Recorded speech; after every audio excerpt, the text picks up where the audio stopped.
The crystal champagne flute shattered against the marble floor, its shards glittering like diamonds in the afternoon light streaming through the mansion's floor-to-ceiling windows. Victoria Ashford stood frozen, her perfectly manicured hand still raised from the slap she had just delivered. The red mark blooming across the young maid's cheek seemed to pulse in the sudden silence that filled the grand entrance hall. What happened next would change everything. The maid, a petite woman named Elena Martinez with tears streaming down her face, did something no one in that household had ever dared to do. She didn't cower. She didn't apologize. Instead, her trembling hands balled into fists at her sides, and in a voice that started as a whisper but grew into a roar, she screamed words that would echo through the Ashford mansion for years to come. "Don't you ever touch me again." And then, in front of a dozen shocked witnesses, Elena did the unthinkable. She pushed Victoria Ashford, the fiancée of billionaire tech mogul Alexander Ashford, causing the heiress to stumble backward into the very champagne she had thrown moments earlier. If you want to discover how one moment of standing up against injustice transformed not just 2 lives but an entire empire, you're going to want to hear this story from beginning to end. Make sure to hit that like button and subscribe to our channel because this tale of courage, redemption, and unexpected love will restore your faith in standing up for what's right, no matter the cost. Now, let me take you back to where it all began, 6 months before that fateful confrontation. Chapter 1, The Golden Cage. Elena Martinez had always believed that hard work and determination could overcome any obstacle. At 24 years old, she had already survived more hardships than most people face in a lifetime. The daughter of immigrant parents who had sacrificed everything to give their children a chance at the American dream, Elena learned early that nothing in life came easy. Her father, Roberto, had worked 3 jobs to keep their family afloat after they arrived in New York from Mexico when Elena was just 7 years old. Her mother, Carmen, cleaned houses during the day and took in sewing at night, her fingers constantly moving, constantly working, constantly providing. They lived in a small 2-bedroom apartment in Queens, where Elena shared a room with her 2 younger brothers, Miguel and Diego. Despite their financial struggles, the Martinez household was filled with love, laughter, and an unwavering belief in education and integrity. Roberto would often tell his children, "We may not have money, but we have our dignity. Never let anyone take that from you." Those words would later prove prophetic. Elena excelled in school, earning a full scholarship to community college where she studied business administration. She dreamed of one day opening her own company, perhaps a cleaning service that would treat workers with respect and pay them fairly, unlike the agencies that exploited her mother for years. But dreams required capital, and capital required work. When her father suffered a massive heart attack during Elena's sophomore year of college, their world collapsed. The medical bills piled up faster than they could count. Roberto survived, but he could no longer work the grueling hours that had kept their family afloat. Elena made the heartbreaking decision to put her education on hold and find full-time employment. That's how she ended up at the Ashford mansion. The Ashford family represented everything Elena had only seen in movies or magazines. Alexander Ashford, at 32 years old, had built a technology empire worth billions. His company, Ashford Innovations, had revolutionized cloud computing and artificial intelligence, making Alexander one of the youngest self-made billionaires in the country. The media loved him, investors worshipped him, and society pages chronicled his every move. He lived in a sprawling estate in the Hamptons, a modern architectural masterpiece of glass, steel, and marble that overlooked the Atlantic Ocean. The mansion had 23 bedrooms, 15 bathrooms, an indoor pool, a private movie theater, a wine cellar that held thousands of bottles, and grounds so extensive they employed a team of 12 gardeners. Elena had applied for a housekeeping position through an elite domestic staffing agency, never expecting to actually get hired. The pay was extraordinary, 3 times what her mother had ever earned, and it came with health benefits that could help with her father's ongoing medical needs. When she received the call offering her the position, she had cried tears of relief and gratitude. Her first day at the Ashford mansion had been overwhelming. The head housekeeper, a stern British woman named Mrs. Patterson who had worked for the family for 15 years, gave Elena a tour that lasted over 2 hours. The sheer scale of wealth on display was almost obscene to someone who had grown up counting pennies. A single painting in the hallway was worth more than Elena's family would earn in 10 years. The marble in the bathrooms had been imported from Italy. The door handles were plated in gold. "Mr. Ashford expects perfection," Mrs. Patterson had told her in clipped tones. "He rarely stays here these days, preferring his penthouse in the city, but when he does visit, everything must be immaculate. You'll be responsible for the East Wing guest suites, the library, and the morning room. You'll work 6 days a week, 8 hours a day. You do not speak unless spoken to. You do not touch personal items. You make yourself invisible. Is that understood?" Elena had nodded, grateful for the opportunity and determined to prove herself. For the first 2 months, the job was everything she had hoped for. She rarely saw Alexander Ashford, who indeed spent most of his time in Manhattan. The other staff members were friendly enough, though there was a clear hierarchy. Elena kept her head down, did her work meticulously, and sent money home to her family every week. For the first time since her father's heart attack, she felt like they might actually survive this crisis. Then Victoria Ashford entered the picture, and everything changed. Chapter 2, The Storm Arrives. Victoria Westbrook came from old money, the kind of wealth that had been accumulating for generations. Her family tree included railroad tycoons, steel magnates, and at least one former governor.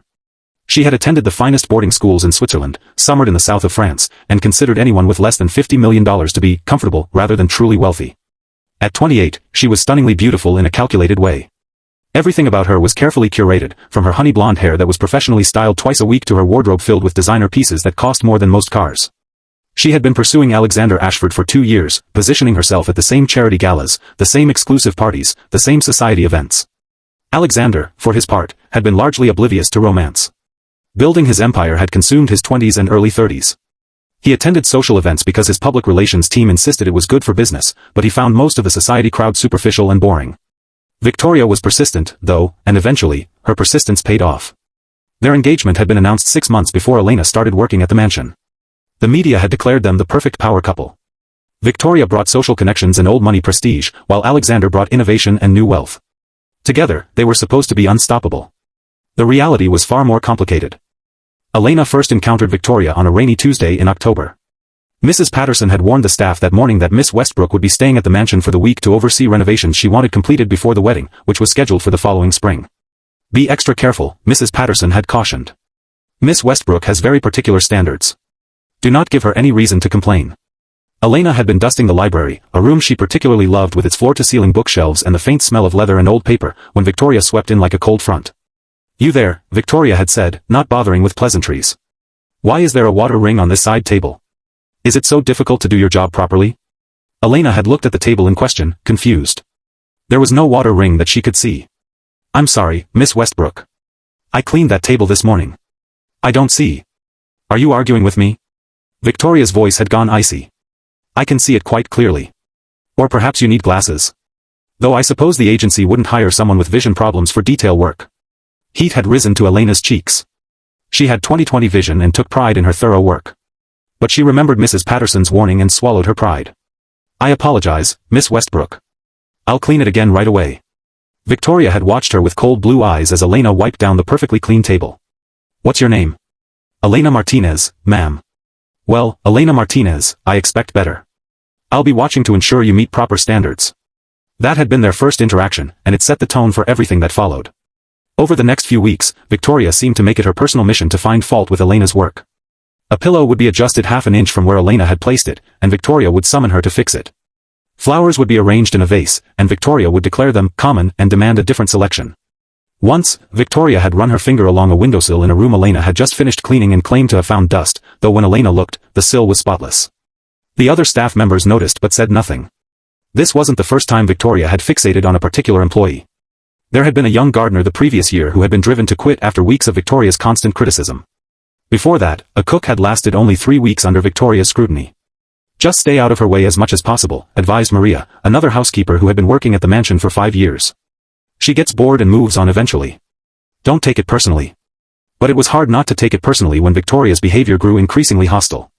She would accidentally knock over vases that Elena had just arranged, requiring her to clean up and start over. She began timing Elena's work, claiming she was taking too long on simple tasks. Once, she actually followed Elena through a suite, criticizing every movement, every decision, making the simple act of making a bed feel like a performance under a harsh spotlight. Elena endured it all because she needed the job. Every paycheck meant her father could afford his medications. Every week she survived meant her brothers could stay in school. She repeated her father's words like a mantra, we may not have money, but we have our dignity. Though some days, maintaining that dignity required every ounce of strength she possessed. The situation escalated on a cold December morning, 2 weeks before Christmas.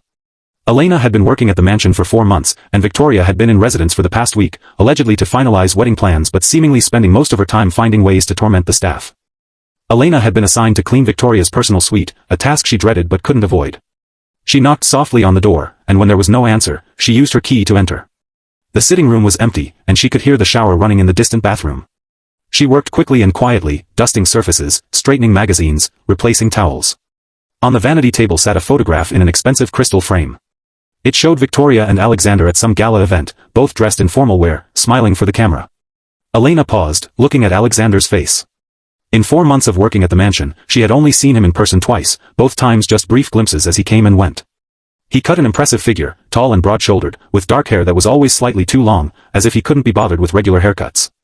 His eyes in photographs were a striking gray-green, though they often looked tired, even sad. She wondered what it would be like to have everything, all the money and success anyone could want, and still look so exhausted by life. Why are you touching my things? Elena jumped, nearly dropping her dust cloth. Victoria stood in the bathroom doorway wrapped in a silk robe, her wet hair slicked back, her expression furious. I'm so sorry, Miss Westbrook. I was just dusting. I saw you staring at that photograph.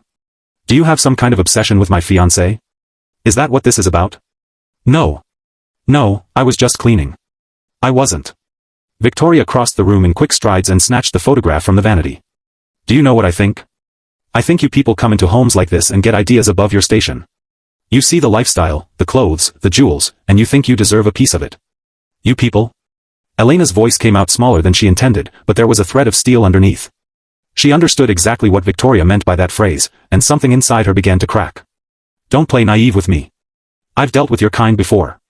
Scheming, manipulative, always looking for an opportunity to climb the social ladder. Well, let me make something perfectly clear, Alexander Ashford is mine. This house is mine. And you are nothing more than the help. You're here to clean toilets and make beds, not to have delusions of grandeur. The words hit Elena like physical blows. In that moment, she saw herself through Victoria's eyes, just another faceless servant, not even worthy of basic respect. All the years of her parents' sacrifices, all her own dreams and ambitions, all her education and potential reduced to nothing more than the help. Something shifted inside Elena then. A line had been crossed, though the explosion was still weeks away. I understand, Miss Westbrook, Elena said quietly, her voice carefully controlled. I apologize for any misunderstanding.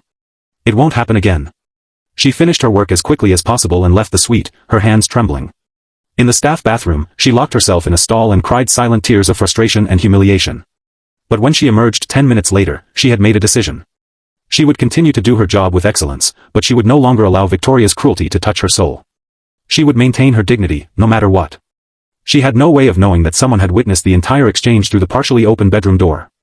Alexander Ashford had returned to the mansion unexpectedly that morning and had been walking past Victoria's suite when he heard raised voices. What he overheard would plant a seed of doubt that would grow in the weeks to come. Chapter 3, The Witness.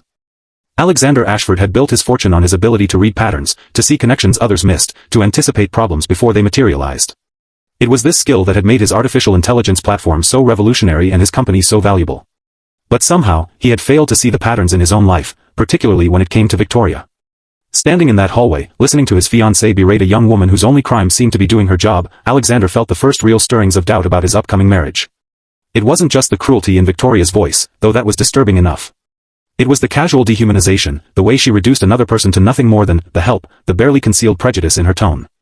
He had walked away before either woman noticed him, troubled by what he had heard but not yet ready to confront what it meant.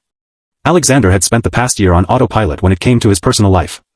His company had been in a critical growth phase, launching new products, fighting off competitors, managing thousands of employees across multiple countries. The engagement to Victoria had been, he could now admit, a decision made more for practical reasons than romantic ones. She came from the right family. She understood his world. She wouldn't demand more time and attention than he could give. Their marriage would be a partnership, a merger of sorts, beneficial to both parties. Love, he had told himself, was overrated. Compatibility and mutual understanding were what mattered.